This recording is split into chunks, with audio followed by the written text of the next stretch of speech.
Assalamualaikum warahmatullahi wabarakatuh. Alhamdulillah nahmaduhu wa nasta'inuhu wa nasta'dinuhu wa natubu ilayhi wa na'udzu billahi min shururi anfusina wa min sayyiati a'malina. Man yahdihillahu fala mudilla lahu wa man yudlilhu falan tajida lahu waliyyan mursyida. Asyhadu an la ilaha illallah wahdahu la syarika lah wa asyhadu anna Muhammadan 'abduhu wa rasuluh. Balaghal risalah wa adal amanah wa nasal ummah wa kashafa Allahu al-ummah wa jahada fillahi haqqa jihadih. Allahumma shalli wa sallim wa na'im wa barik ala nabiyyina Muhammadin wa ala alihi wa ashabihi wa man tabi'ahum bi ihsanin ila yaumiddin. Allahumma 'allimna ma yanfa'una warfa'na bima 'allamtana wa zidna 'ilman. Allahumma arina al-haqqa haqqan warzuqna ittiba'ahu wa arina al-batila batilan warzuqna ijtinabah. Waj'alna mimman yastami'una al-qawla fayattabi'una ahsanah wa adkhilna birahmatika fi 'ibadika as-salihin. Rabbi shrah li sadri wa yassir li amri wahlul 'uqdatam min lisani yafqahu qawli. Bapak yang dirahmati Allah Subhanahu wa taala, alhamdulillah dimudahkan oleh Allah Subhanahu wa taala untuk hadir di salah satu rumahnya untuk melakukan sholat yang sangat agung, sholat subuh berjamaah. Alhamdulillah. Mudah-mudahan sholat kita diterima oleh Allah Subhanahu wa taala. Dengannya dosa-dosa kita diampuni oleh Allah Subhanahu wa taala. Pahala kita bertambah dan derajat kita dinaikkan oleh Allah Subhanahu wa taala. Salam dan salam semoga tercurahkan bagi Rasulullah Muhammad sallallahu alaihi wasallam. Alhamdulillah, setelah sekian lama saya tidak kembali, alhamdulillah saya kembali lagi. Alhamdulillah. Hari ini saya sebagai badar nampaknya sebagai pengganti. Jadi mohon maaf kalau tidak bagus seperti aslinya. Hari ini saya akan menyampaikan atau berdiskusi tentang khusyuk dalam sholat. Ya. Jadi saya penting. Allah Subhanahu wa taala berfirman, "Qad aflaha al-mu'minun." Ya, sungguh beruntung orang-orang yang beriman. Orang yang beriman seperti apa? Itu orang beriman yang sholatnya khusyuk. Ya, orang beruntung itu ya, berarti salah satu ukurannya adalah khusyuk dalam sholat. Keuntungan yang diperoleh adalah di ayat yang ke-12 kalau nggak salah, 12 atau 11 depan. Mulai keuntungan warisu, mereka akan mewarisi, yaitu apa? Surga. Mulai keuntungan warisu berarti dari surga Firdaus. Surga Firdaus. Surga Firdaus ini adalah surga yang paling top, surga yang paling VIP, surga yang paling tinggi. Rasulullah SAW, kalau kita punya target menginginkan surga, maka jangan tanggung-tanggung, mintalah surga yang paling top, yaitu surga Firdaus. Dasarullah al-jannah istal Firdaus. Kalau kalian butuh surga, minta surga, jangan tanggung-tanggung, minta Firdaus. Karena memang di dunia market ini begini kan, di dunia sales. Kalau orang targetnya 100, dia akan mendekati 100, dapat 90 atau 95 atau 99. Tapi kalau targetnya 90, ya dapatnya 80, 70. Jadi kalau lebih targetnya, walaupun mungkin melihat amal kita, iman kita ya jauh daripada sahabat, jauh daripada wali-wali. Tidak Quran Rahim, Allah minta yang paling tahu, karena Allah kaya dan surga Allah berkuasa dari Firdaus. Nah, di antaranya karena kita tahu dari Firdaus, sholatnya mesti khusyuk. Saya pernah satu hari dari Jakarta, karena pas maghrib Saya mampir lah di salah satu masjid di sebelum Sapala itu, kampung apa namanya? Jatimur, Jatimur. Sini, sebelum Sapala, kalau dari Jakarta sebelum Sapala, kampung Lembur. Ya. Nah, kalau mampir karena sudah azan, mampir di satu masjid. Pas saya di situ karena imamnya, jadi saya suruh imamin.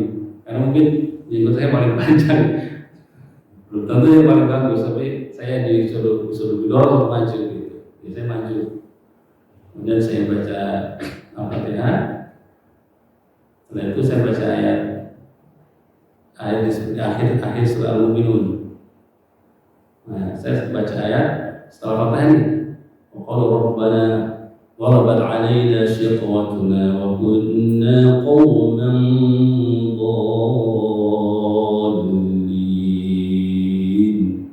Semua jawab apa?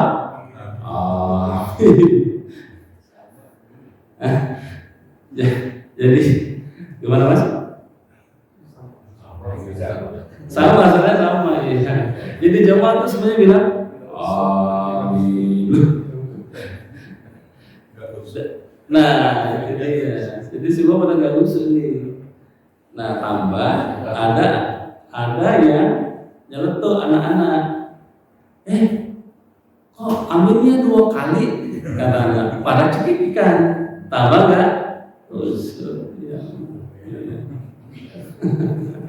Itu tanda nggak usul itu kalau gitu. Tapi dia baca amin di surat selain Al-Fatihah dia nggak usul. Nah, amin. Khusus ini penting. Khusus ini penting sekali. Ya. Rasulullah SAW pernah menyampaikan ada orang yang 60 tahun sholat, tapi sholatnya tidak diterima oleh Allah Subhanahu Wa Taala. Kenapa? Karena la'allahu yutimmu ruku' wa la yutimmu sujud. La'allahu yutimmu sujud wa la yutimmu ruku'. Karena orang itu sholat rukuknya sempurna, cuma sujudnya asal-asalan. Bisa jadi sujudnya sempurna, tetapi rukuknya nggak sempurna. Ya. Soalnya cepat dan selesai bacanya juga asal baca. Terus ada orang yang sholatnya selama 60 tahun, tetapi tidak diterima Allah Subhanahu Wa Taala. Bisa cari dalilnya. Nabi Hurairah radhiyallahu anhu, Nabi sallallahu alaihi wasallam qala inna rajula la yusalli 60 sanah wa ma taqabbalallahu salatan. Nah, ada itu ruku' oleh sujud. Itu sujud oleh ruku'. Fakazah orang Muslim terbatas. Jadi tidak diterima sholatnya karena tidak mungkin dari awal sebenarnya tidak khusyuk. Karena sholat yang diterima adalah sholat yang diikuti dengan khusyukan. Kata Ibnu Abbas, laisa lil insan min sholatin illa ma'ukila minha. Seseorang tidak mendapatkan sholat, tidak mendapatkan pahala dari sholatnya. Nah, tidak mendapatkan sholat maksudnya tidak mendapatkan pahala dari sholatnya kecuali apa yang dipikirkan. Illa ma'ukila, dari kata akal. Illa ma'ukila, kecuali yang dipikirkan, kecuali yang bacaannya diikuti oleh pikiran dan hati, itu yang bernilai pahala. Bisa jadi disampaikan oleh Rasulullah SAW itu dia tidak mendapatkan pahala selama 60 tahun karena dari awal takbir sampai terakhir salam mungkin tidak ada khusyuk. Nah, ini mengerikan, itu sungguh sangat merugikan. Nah, Ibnu Qayyim mengatakan tadi kan orang yang beruntung, mukmin yang beruntung yang sholatnya khusyuk. Kata Ibnu Qayyim, keberuntungan seorang mukmin dihubungkan dengan khusyuknya di sholat. Berarti yang tidak khusyuk dalam sholat maka dia tidak beruntung, maka dia merugi. Nah, saya tidak kurang khusyuk, tapi kita berusaha. Semua orang berbeda-beda kualitas khusyuknya dan mungkin setiap hari berbeda khusyuknya. Tapi boleh tidak ada upaya di antaranya belajar. Khusyuk itu bisa dengan sendirinya karena dia dekat dengan Allah Subhanahu wa taala, spiritual yang lebih bagus, lebih soleh, lebih takwa, ya. Atau memang meminta kekhusyukan. Dan khusyuk ini bisa dilatih. Khusyuk itu bisa dilatih. Memang banyak faktor, tapi artinya khusyuk ini ya insya Allah bisa dilatih. Seperti orang menghafal, konsentrasi itu juga bisa dilatih. Minta paling tidak minta supaya Allah Subhanahu wa taala memberikan kekhusyukan dalam hati kita. Karena Rasul Shallallahu Alaihi Wasallam sendiri yang paling bertakwa, yang paling soleh, paling beriman pun meminta kekhusyukan dan berlindung dari hati yang tidak khusyuk. Ya. Kata Abu Hurairah radhiyallahu anhu, saya mendengar Rasulullah itu berlindung dari 4 hal. Apa itu 4 hal? Dia tahu?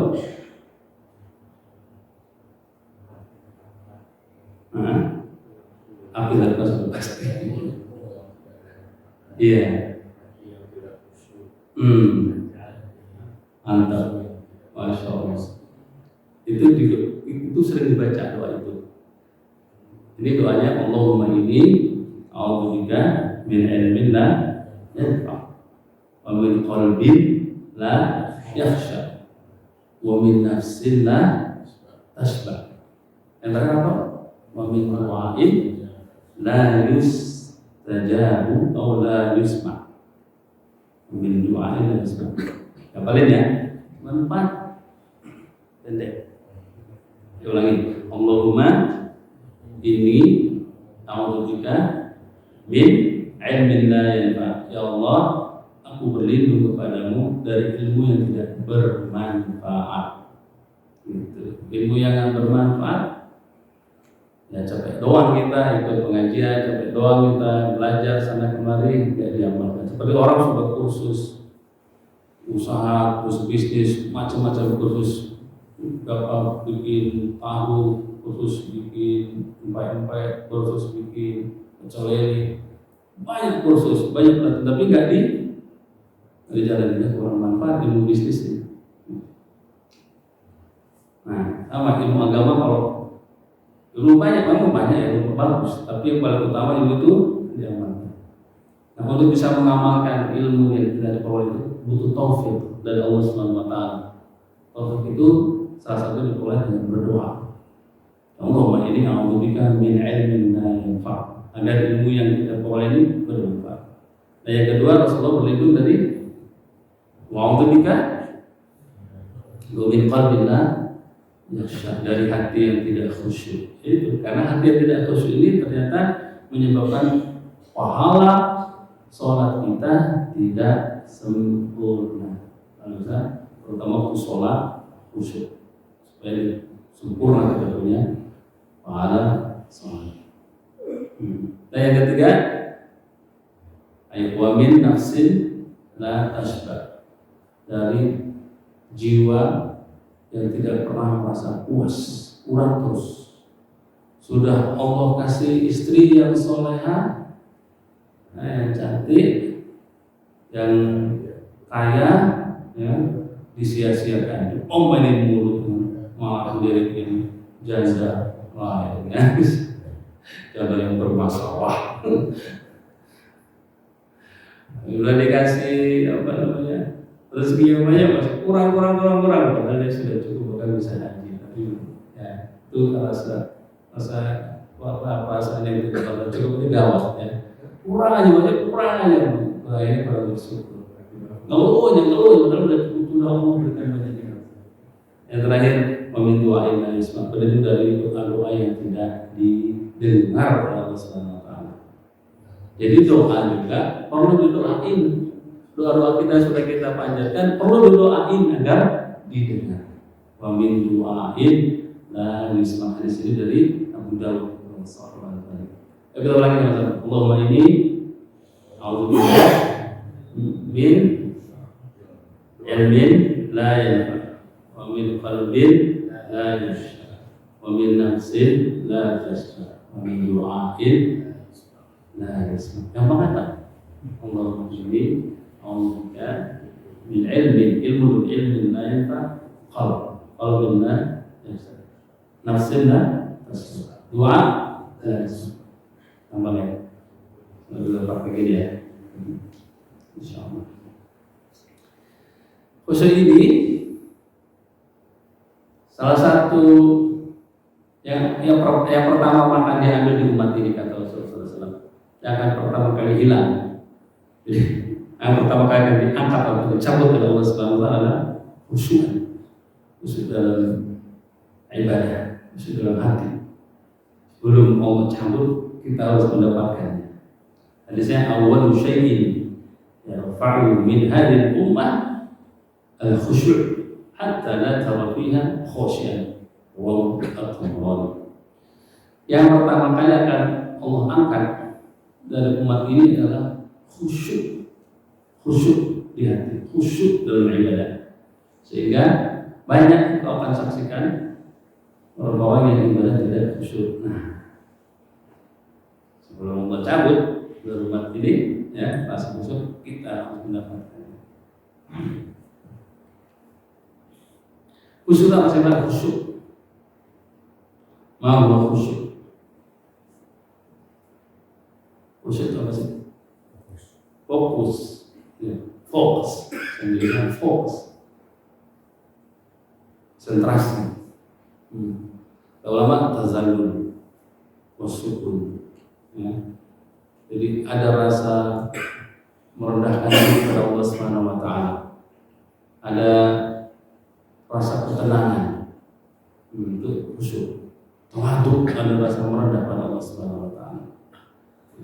Jadi waktu sholat itu ada perasaan tenang, damai, menatap Allah Subhanahu Wa Taala, mengagungkan Allah Subhanahu Wa Taala, tawadhu, kedamaian, merasa rendah di hadapan Allah Subhanahu Wa Taala.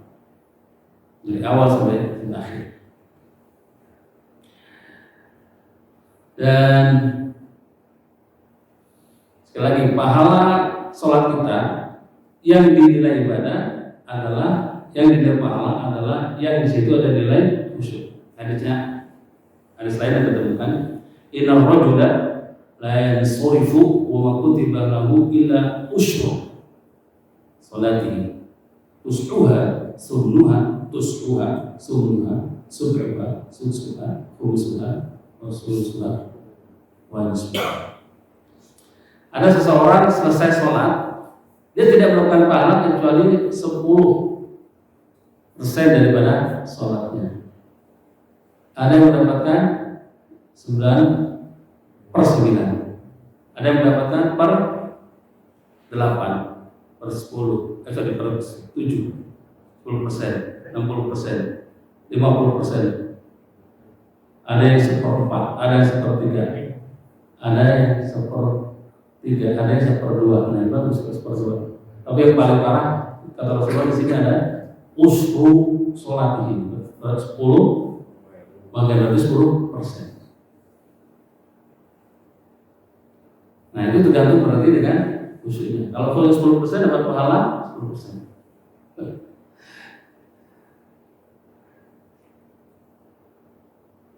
Sholat sini mendapat minimal berapa? Minimal ya 90% insyaallah ya. Insyaallah ya. Insyaallah. Ya, coba kita dapatkan usru apa? Cuma 10% dari apa yang kita lakukan. Nah, itu makanya perlunya sholat sunnah untuk melengkapi sebelum dan sesudah, kalau ada yang ba'diyah. Al-khusyuk fil qalb wa huwa al-khauf wa ghadul basar fi shalah. Khusyuk itu ada dalam hati. Dia ada, selain ada ketenangan, ada rasa khauf, rasa takut kepada Allah Subhanahu Wa Taala. Karena khusyuk ini dari kata khosyiyah atau khosyiyah, rasa takut. Itu artinya khusyuk. Dalam apa? Dalam sholat, bukan dalam pengajian. Ada tuh pengajian khusyuk, saking khusyuknya sampai khusyuknya itu khusyuk banget, gak bergerak. Jangan khusyuk di waktu pengajian, khusyuknya itu waktu sholat. Bergerak memang bergerak sholat sampai khusyuk. Dan kadang-kadang yang sholatnya gak khusyuk itu banyak bergerak. Benar-benar betulin atau tarik jenggot. Kita nggak khusyuk. Benar-benar. Nah, kalau khusyuk itu sukun, tenang, sakinah, ya. Wadul basar. Kalau wadul basar itu pandangan ditundukkan. Dan memang seperti itu anjuran sholat itu menatap ke tempat sujud. Boleh memandang ke depan, boleh. Yang tidak boleh memandang ke atas. Kalau merem tidak dianjurkan. Iya. Seberapa kali lihat orang lagi sholat itu merem matanya. Sudah merem mulutnya juga nggak komat kamit. Ini sholat atau tidak? Kalau sholat itu jangan merem matanya dan mulutnya jangan mingkem. Mulutnya itu harus bergerak. Kenapa? Karena membaca talafuz, ya. Jadi kalau sholat itu doa itu dibaca itu dengan bibir, dengan mulut, bukan dalam hati. Kalau membaca dalam hati itu namanya apa? Atau orang Jawa geremung ya. Batin. Jadi kalau baca ya harus mulut. Jadi kalau misalkan sujud ruku ya, jadi baca makan. Gak apa-apa. Kalau dengan asal jangan mengganggu sebelah gak apa-apa. Ya, jangan diam baik. Ya, mulutnya harus digerakkan, dibaca.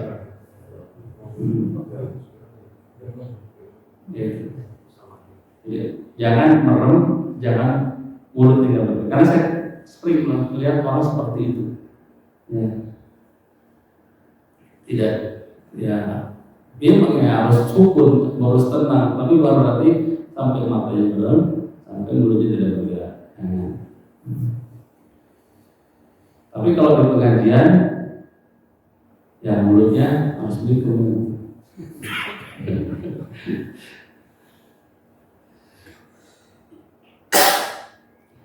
Baik. Kalau Rasulullah Sallallahu Alaihi Wasallam, man tawadda'a, ini berarti salah satu tips supaya kita khusyuk. Man tawadda'a wudu'i hada, summa shalla rak'ataini la yuhaddis nafsahu fihima, ghufira lahu ma taqaddama min dhanbihi. Muttafaqun alaih. La yuhaddisu fihima nafsuhu, ghufira lahu ma taqaddama min dhanbihi. Hadis muttafaqun alaih. Bukhari dan Muslim. Rasulullah SAW bersabda, siapa yang wudunya seperti wudu saya, berarti wudunya sempurna. Nah, berarti ukuran juga. Wudu itu harus sempurna. Harus pastikan wudu kita ini sesuai dengan contohnya, sesuai dengan yang diajarkan dalam fikih. Ya. Kemudian sholat 2 rakaat. Ketika sholat, la yuhaddisu fihi ma nafsu. Hatinya atau jiwanya ini tidak ngomong sendiri di luar bacaan sholat. Ya. Hatinya, pikirannya tidak membicarakan di luar sholat. Misalkan, nanti pagi saya sarapan di mana ya? Nasi uduk atau kebab padang. Nah, itu hatinya kayak ke situ. Wujudlah melakukan dalam menjadi, maka dosa-dosa akan Allah hapuskan, dosa-dosa yang lalu. Adaan itu sholat sunnah maksudnya. Sholat yang setelah wudhu itu berarti sholat sunnah wudhu. Itu saja sudah menghapuskan dosa-dosa yang lampau. Belum kalau sholat subuhnya, belum kalau sholat zuhurnya, sholat sunnahnya saja sudah bisa menghapus dosa-dosa sebelumnya. Dari sini berarti untuk mendapatkan kekhusyuan dan hatinya tidak ngomong dewek, bicara sendiri hatinya, tidak bicarakan di luar sholat, dan sibuk pikiran kita dengan di luar bacaan sholat. Berarti wudhu kita harus benar, wudhu kita harus benar. Nah sesekali nggak apa-apa, jangan malu. Ada ustadz ahli fikih, ada ustadz yang kita anggap soleh dan berilmu, tolong dicek wudhu saya udah benar belum? Nggak apa-apa, karena sekali aja udah cukup. Karena kita akan mengulang-ulang pekerjaan yang sama itu sampai kita akan nanti meninggal dunia. Karena kalau wudhunya tidak sempurna, maka sholat tidak sempurna. Kalau wudhunya tidak sah, maka sholatnya tidak sah. Jadi nggak apa-apa, jangan malu. Karena itu penting soalnya. Kalau ada ustaz, ya kan, pas lagi wudhu misalkan bertemu ustaz, tolong lihat saya wudhunya benar dulu. Kebetulan ustaz lagi di situ misalnya tempat wudhu. Karena kan ustaz kalau ngasih pengajian fikih di masjid aja, tidak dipraktek di tempat wudhu. Kalau ada ustaz situ atau ada yang kita anggap dia berilmu, yang bagus, dia tolong pak dicek wudhunya benar dulu. Karena apa? Itu penting. Tuh, berarti ini juga salah satu keutamaan orang khusyuk menghapuskan dosa-dosa. Yang kedua, supaya kita sholat khusyuk, ya, hindari tuh yang variabel-variabel yang mengganggu kita, konsentrasi kita, kekhusyukan kita. Yaitu diantaranya adalah suara. Suara kalau ribut, anak-anak pada berisik atau nggak usah dikenakan. Maka anjuran saya kalau sebelum sholat itu anak-anak kasih tahu kalau ada anak-anak dan ribut ya. Ketika sholat sudah takbir imam, sudah takbir, jangan ribut ya. Diingatkan. Atau suara-suara di luar gabung itu mengganggu juga. Atau ada suara orang baca Quran kita sholat, terasa kan? Nah, itu pun dirasakan oleh para sahabat, dirasakan juga oleh Rasulullah. Ini dalam sebuah hadis dari Abi Sa'id, "Takafa Rasulullah sallallahu alaihi wasallam fil masjid fasami'ahu yajharuna bil qira'ah. Fakasara sitra wa qala ala inna kullukum munajin rabbahu." Jadi dalam i'tikaf Rasulullah SAW itu mendengar ada orang baca Quran kenceng-kenceng. Nah ini juga nanti waktu i'tikaf itu memang bukan hanya di zaman Nabi, sekarang juga begitu ternyata. Lagi i'tikaf memang kan banyak khatamin Quran, banyak kenceng-kenceng, padahal ada yang salah sunnah. Nah ini mengganggu. Maka Rasulullah itu langsung membuka hordeng. Ini Rasulullah kalau ketika dulu awal-awal tuh pakai bikin kemah di masjid itu, bikin kayak kain-kain ditutup-tutup. Rasulullah di masjid itu biar untuk istirahat. Dan lain juga ikuti. Bahkan istri Nabi juga ikuti itikaf pakai kayak gini, pakai satir gitu, pakai hordeng gitu. Nah, Rasulullah cuma bukain orang-orang, jangan kencang-kencang, semuanya berdoa, suara-suaranya beribadah kepada Allah Subhanahu wa taala. Semuanya munajat Rabbah, semuanya itu beribadah kepada Allah Subhanahu wa taala. Taqarrub, berdoa, meminta kepada Allah Subhanahu wa taala. Fala yuzianna ba'dukum ba'dan. Jangan mengganggu satu sama lain. Wala yarfa ba'dukum 'ala ba'd fil qira'ah. Jangan angkat suara ketika baca Quran, ketika berzikir, ketika sholat, karena itu mengganggu ternyata. Kecuali kalau dalam sholat berjamaah imamnya harus mengeraskan, itu nggak boleh. Kalau sholat sendiri di masjid dia udah ada, dia baca untuk dia sendiri, karena itu mengganggu. Dan ternyata itu mengganggu orang lain juga, mengurangi pahalanya lah. Dia tidak khusyuk kalau diganggu orang baca Quran ini, bisa jadi nanti dilengkapi pahala sholat dia dari bacaan orang yang tadi mengganggu itu. Au fis salat, fil Quran au fis salat. Dalam baca Quran, dalam salat juga jangan kencang-kencang. Gitu. Sedang pada etika. Dari sini berarti bisa digaris bawahi bahwa suara itu mengganggu konsentrasi. Suara itu bisa merusak kekhusyukan sholat. Dan mengangkat suara tinggi-tinggi juga bisa mengganggu kekhusyukan dalam sholat. Itu dari antara yang merusak konsentrasi kita. Ada faktor lain yang merusak konsentrasi kita dalam sholat adalah apa? Setan, yang namanya setan khinzib, khinzib, jin, khinzib. Ana bin Ala anna Utsman ibn Abi al-As أتى النبي صلى الله عليه وسلم فقال يا رسول الله إن الشيطان قد حال بيني وبين الصلاة وقرأتي يلبسها علي. Datanglah kepada Nabi Sallallahu Alaihi Wasallam, ya, ini si sahabat Nabi Utsman bin Abi al-As. Ya Rasulullah, setan telah menghalangiku antara sholat dan bacaanku. Jadi saya nggak bisa konsentrasi nih bacaan saya itu, saya nggak bisa baca, kadang-kadang bacaan saya lepas, hilang. Ini kenapa ya Rasulullah? Kok saya baca itu ngawur terus gitu? Ya, lupa terus, kadang-kadang ketukar dengan ayat lain. Itu biasa kan? Ya. Halo, Bapak, halo. Ini khusyuk, mentang-mentang temanya khusyuk ini. Halo Bapak, khususnya antaranya di sholat ya, pengajian harus benar. Kalau dalam sholat ya khusus bisa jadi diganggu setan khinzib teman-teman. Tapi kalau dalam pengajian nggak khusus, bukan setan khinzib kayaknya. Jangan-jangan khinzib juga nih. Nah, bagaimana cara mengatasi khinzib yang mengganggu sholat kita? Jangan mengucapkan kata Rasulullah, ucapkanlah fa idza ahsastahu, kamu merasa kamu sama khinzib, maka ucapkan auzubillah minasyaitonir rajim. Itu yang pertama. Yang kedua,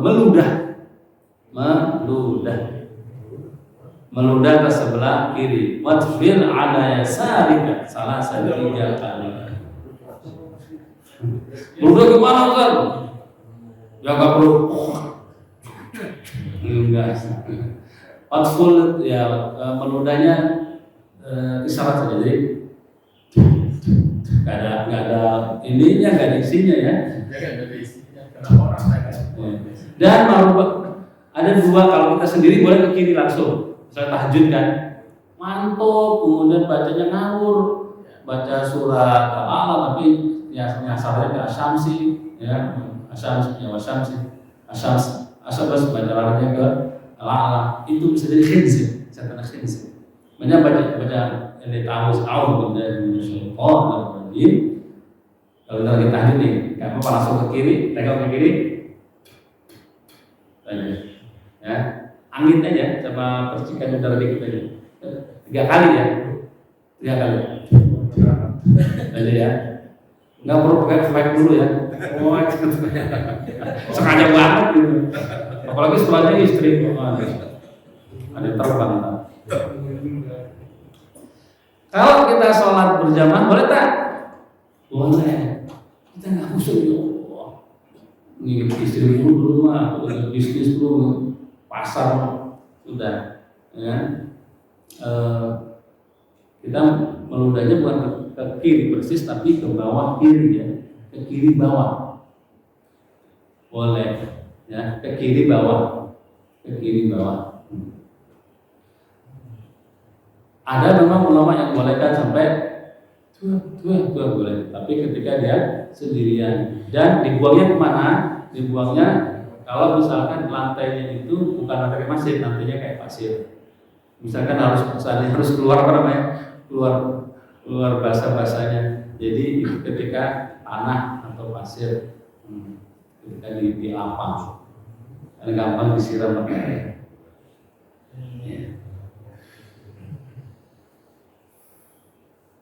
Dalam sholat sendiri khinzib akan datang, apalagi dalam sholat jamaah.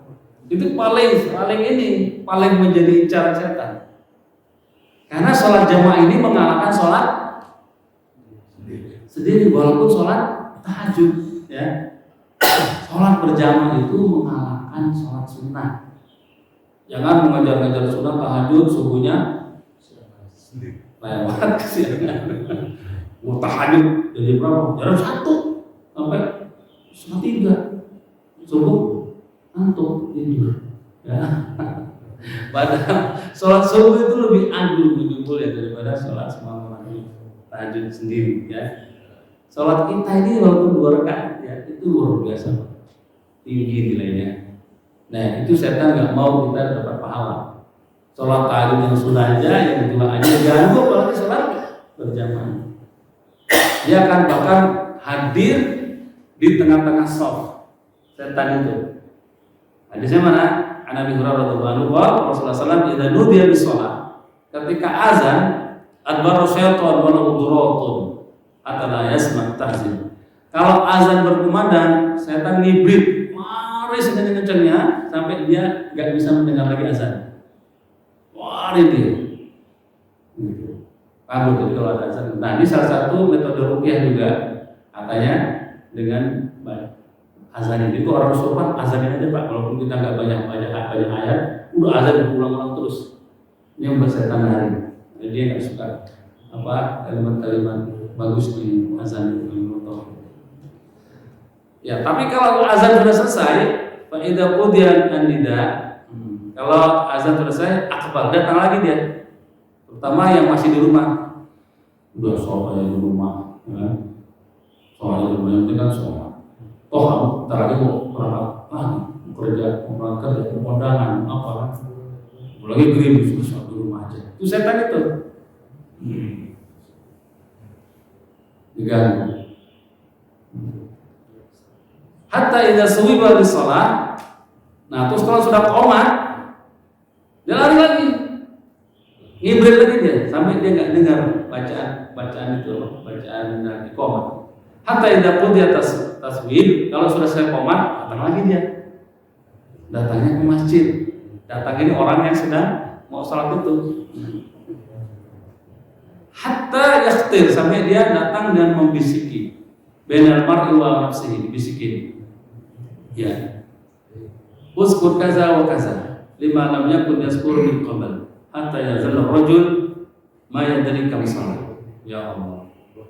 Sudah takbir pun setan datang lagi. Ya, setan datang lagi, dia menasehati. Kamu tadi lupa kunci ya? Kunci kamu tuh sekarang di sini. Oh, gitu. Setan, ya setan berlagak baik, dia memberi ilham. Padahal itu dari setan. Itu memang sebelum sholat dibikin lupa. Tapi ketika sholat datang, kita diingatkan sama urusan dunia ini. Itu kunci tadi dia lupa, ketika sholat ingat. Ya, kerjaan yang tadinya lupa ingat. Ya kan? Duit yang tadinya lupa ingat. Janji yang tadinya lupa itu diingatkan sama setan. Lu punya janji lu. Itu diingatkan sama setan. Wah, terima kasih buat Allah. Untung sholat gua. Ya, untung sholat gua jadi ingat ada janji. Padahal itu hilang dari setan. Sehingga dia ingat macam-macam, ya. Ingat kamu dimarahi bos, ingat kerjaan, ingat agenda itu. Sampai dia nggak tahu betul sudah berapa rakaat dia. Nah, itu berhasil setannya. Hatta yazalla rajulu ma yadri kam shalah. Dia nggak tahu berapa jumlah rakaat. Akhirnya ujung-ujungnya sujud sahwi. Tuh, apalagi kalau sholat sendirian, sering sujud sahwinya kan? Ya kan? Jujur deh ya, kita sering sujud sahwi kan ketika kita sholat sendiri. Itu berarti tanda kita kurang khusyuk. Nah kalau kita berjamaah, masya Allah, kita dibantu dengan Allah. Kadang-kadang kita sholat berjamaah pun kita nggak tahu nih rakaat berapa nih, imam berapa kali rakaat sih nih, gitu ya. Pernah gitu nggak kadang-kadang? Ya, pernah ya. Imam itu katakan, ini sih udah berapa ya? Kalau terutama itu, kalau saya tuh seringnya tuh yang habis zuhur, habis asar saya nggak tahu. Saya lupa tuh saya habis asar. Apa karena sering istirahat siang itu gimana? Karena kan nggak ada bacaan keras, ya, bacaan keras. Jadi nggak ingat tadi baca di rakaat berapa. Ya Allah, ya kita masih manusia, ya nggak apa-apa, kita saling lupa lo nggak apa-apa.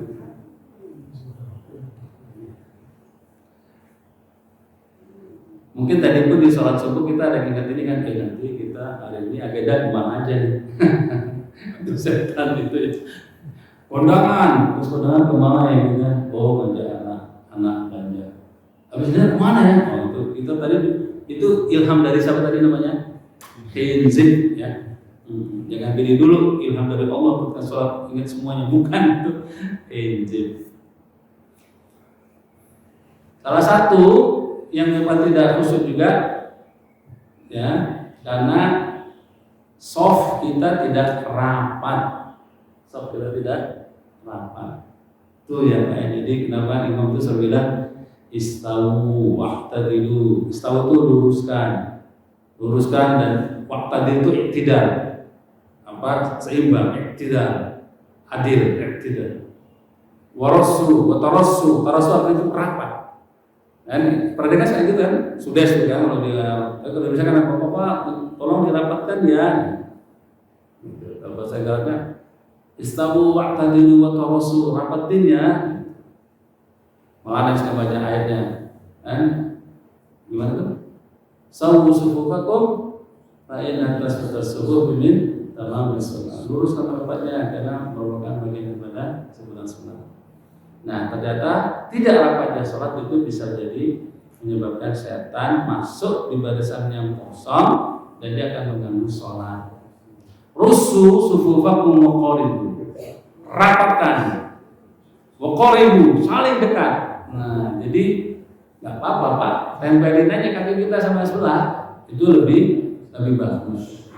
Walaupun hukumnya tidak wajib ya. Hukum tidak wajib. Kaki kita nempel ke sebelah itu tidak wajib. Tapi kalau ditempelkan lebih bagus. Kalau kita berusaha nggak sah gitu ya. Tapi lebih bagus ditempelkan bahu sama bahu, kaki sama kaki. Sangat dianjurkan untuk dirapatkan. Wahadu bil anaq ya. Jadi ya bahu di maksudnya leher bahu ini disamakan dulu sekali. Wawaladzi nafsi biyadihi, demi jiwaku yang ada di tangan Allah Subhanahu wa taala, inilah ara syaitan, saya melihat setan yadkhulu fi khilalis shalah. Khilalis shalah. Saya benar-benar melihat setan hadir di barisan kalian. Nah, di tengah-tengah salat, ka'annaha al-hazaf. Saya melihat setan itu seperti anak kambing. Anak kambing. Jadi gimana? Jurul dulu sini, lari sana lari sini ganggu ya. Jadi itu sop kecil itu ternyata menjadi diisi sama setan. Lalu ada yang komentar, bagus dah Ustaz, ngajak setan sholat. Dia bukan setan jadi ikut sholat. Ini masalahnya dia sholat untuk gangguin kita kan. Nah jadi yang ada jeda itu yang paling diganggu duluan. Yang diganggu duluan. Jadi ternyata dengan menutup rapat seperti itu, menutup pintu setan untuk mengganggu. Nggak ada celah lagi dia masuk ke barisan. Ya. Nggak apa-apa kalau ada anak-anak diganti. Pak sampingnya sini Pak, nggak apa-apa. Perkara dia ganggu nggak apa-apa. Ini kita sudah berusaha untuk merapatkan sempurna sholat dan supaya kita bikin khusyuk ya. Pak sini Pak. Kalau dia menolak, ya nggak apa-apa. Jadi kalau dia mengikut, alhamdulillah. Karena enggak ulama sepakat itu wajib. Terutama mazhab Hanafi itu enggak. Nah, diantaranya yang membuat kita itu kan dari faktor luar tadi ya. Dari faktor luar yang menyebabkan tidak khusyuk atau yang menyebabkan kita harus khusyuk. Ada faktor dalam internal supaya kita bisa khusyuk. Pertama adalah niat. Nah ini penting Pak. Makanya di buku-buku hadis, buku fikih, bab pertama itu selalu niat. Ya kan? Innamal a'malu binniyat. Nah, niat kita apa dalam sholat ini? Jadi sebelum takbir, walaupun kita berjamaah, ya. Walaupun kita berjamaah. Saya datang ke masjid ini, kita mau sholat. Apa yang kita inginkan? Apa yang kita minta ini apa? Kita menghadap Allah nih. Allah Samad, dia minta tempat meminta. Apa yang kita minta? Gitu. Jangan sekedar menggugurkan kewajiban saya ini sebagai muslim. Adalah sama masyarakat kewajiban. itu bagus. Yang bagus itu ada niat lebih dari itu salah satu yang membuat kita jadi soalnya di fokus, konsentrasi. Kalau saya sarankan, kalau saya itu sebelum takbir, saya mikir apa? Ya Allah, mudah-mudahan sholat ini menghapuskan dosa-dosa saya. Mudah-mudahan sholat ini menghapus dosa-dosa saya. Yang belum terhapus. Ya Allah, dosa-dosa banyak. Dan ya Allah ampunkan dosa-dosa dari sholat ini. Dan ya Allah, sholat ini juga yang menyebabkan saya dapat hidayah, bisa mencegah dari kemaksiatan.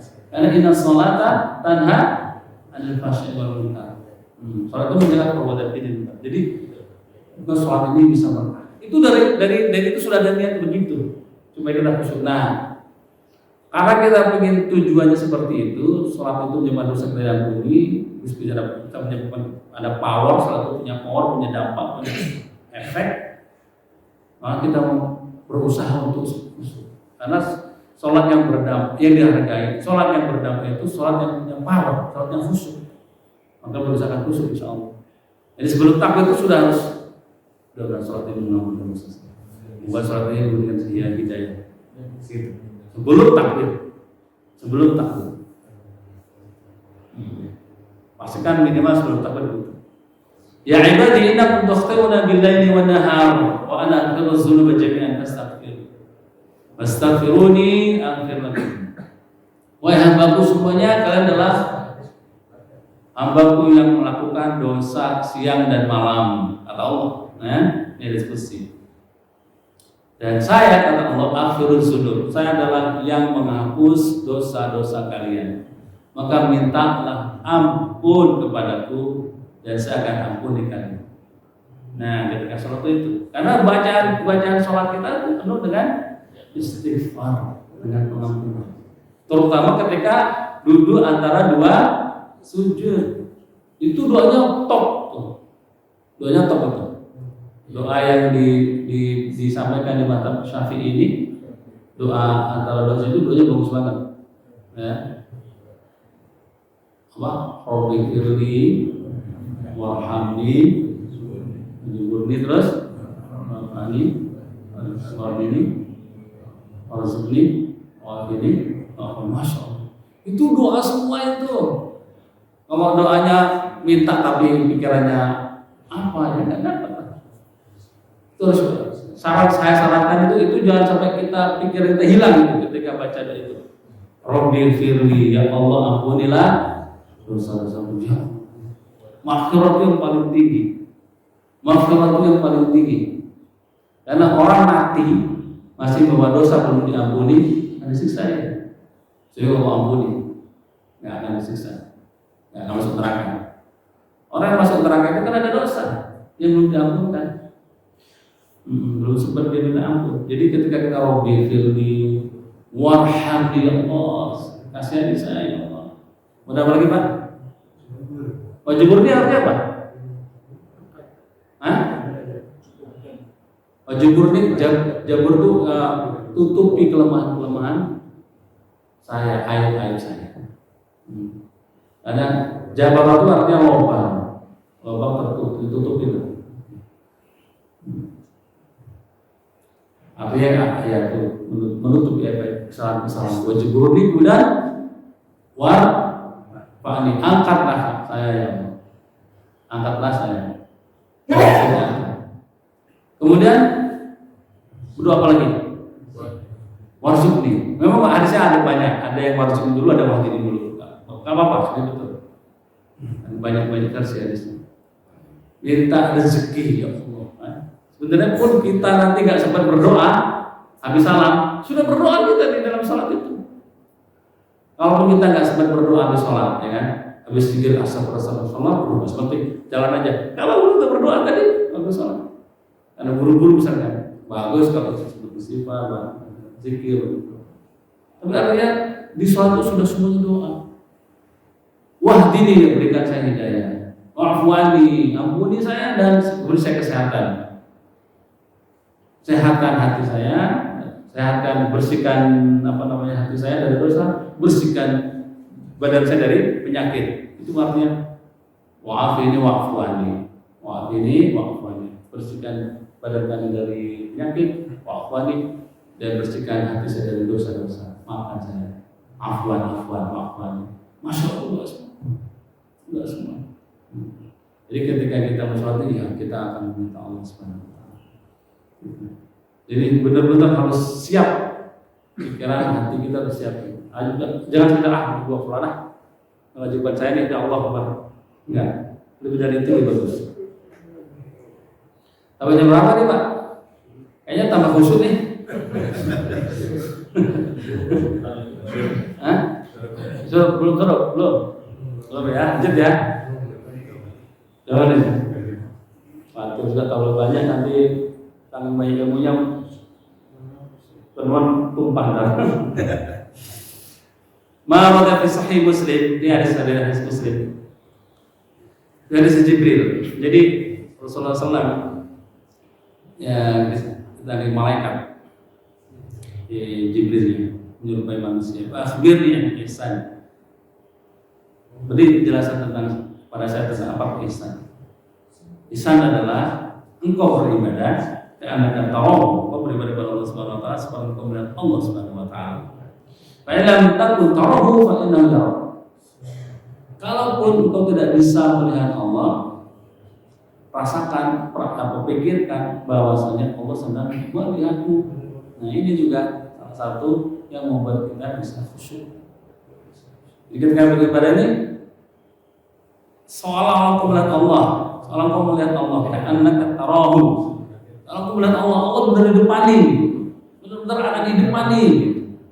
Itu. Ka'annaka ini berarti seolah-olah ya, berarti kita melihat Allah langsung kan, Allah nggak bisa dilihat. Sudah nanti di akhirat, kalau di dunia Allah bisa dilihat. Seolah kau melihat Allah, benar Allah itu di depannya. Jadi misalnya sini, Allah ada di sini, Allah ada di sini. Sekarang di hadapan Allah.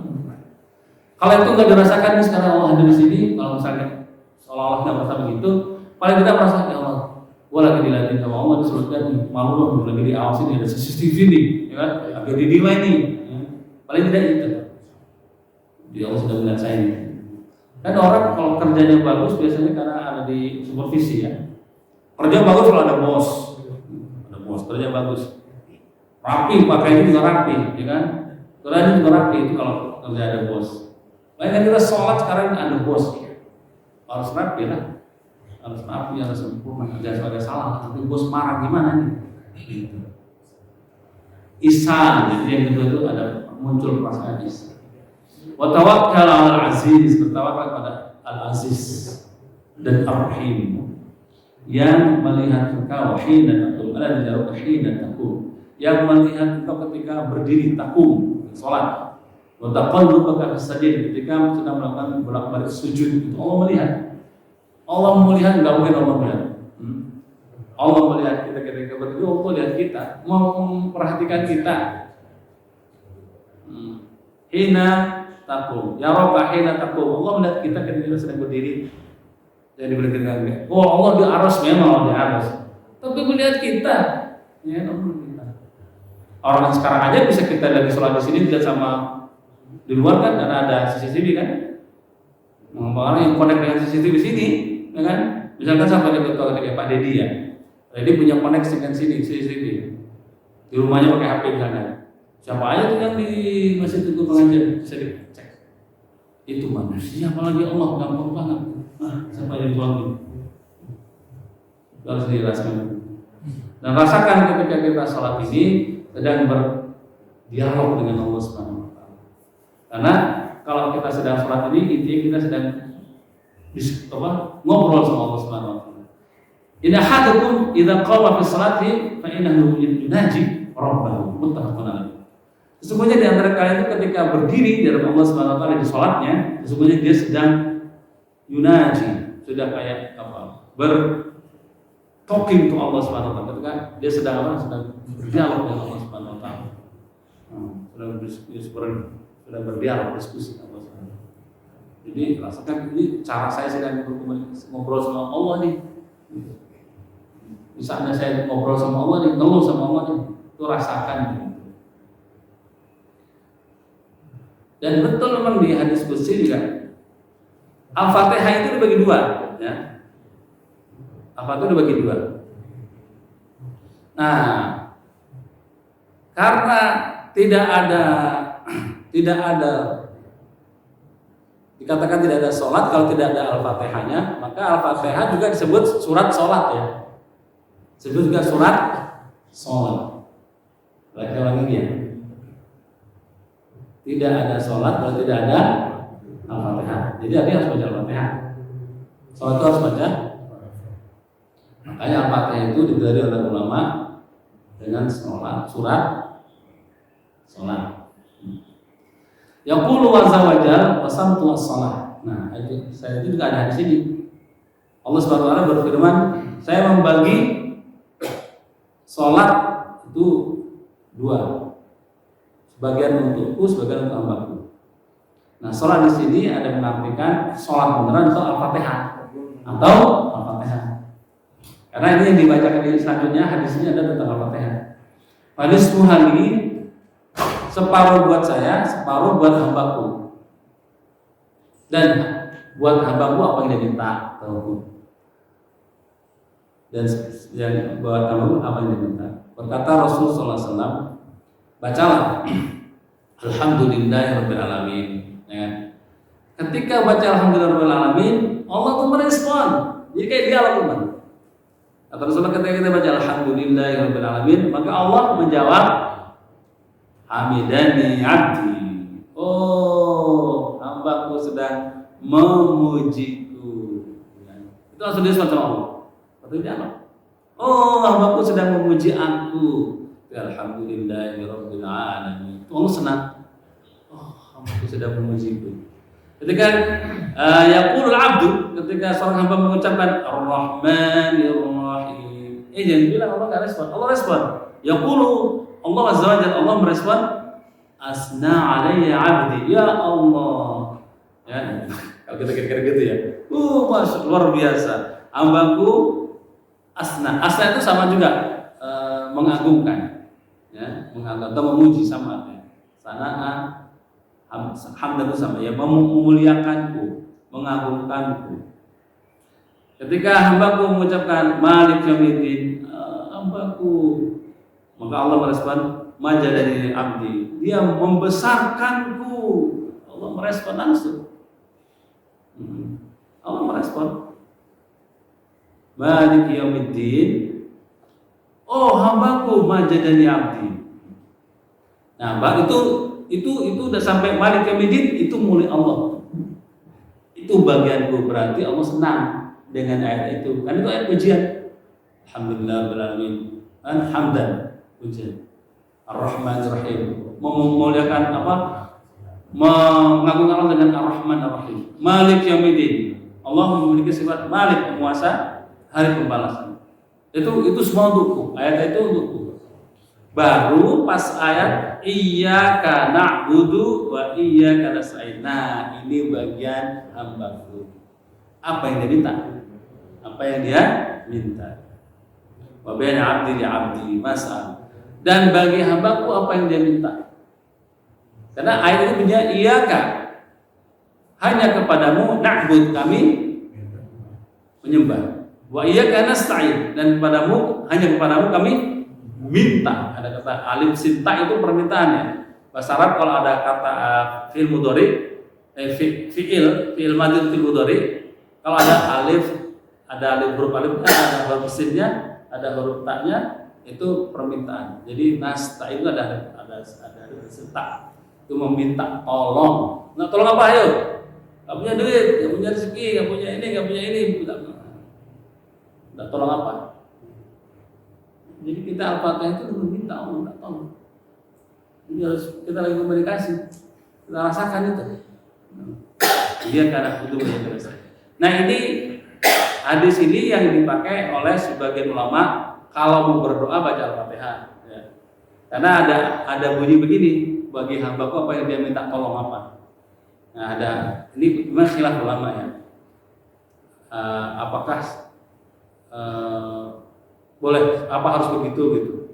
Tapi ulama ya ada di sini, ada diskusi, dan juga ada selain Al-Fatihah lima quri'alah. Al-Fatihah itu tergantung dengan niatnya untuk apa. Ini yang dipakai dari orang-orang NU. Kalau dia pakai Al-Fatihah sebelum doa atau setelah baca doa Al-Fatihah.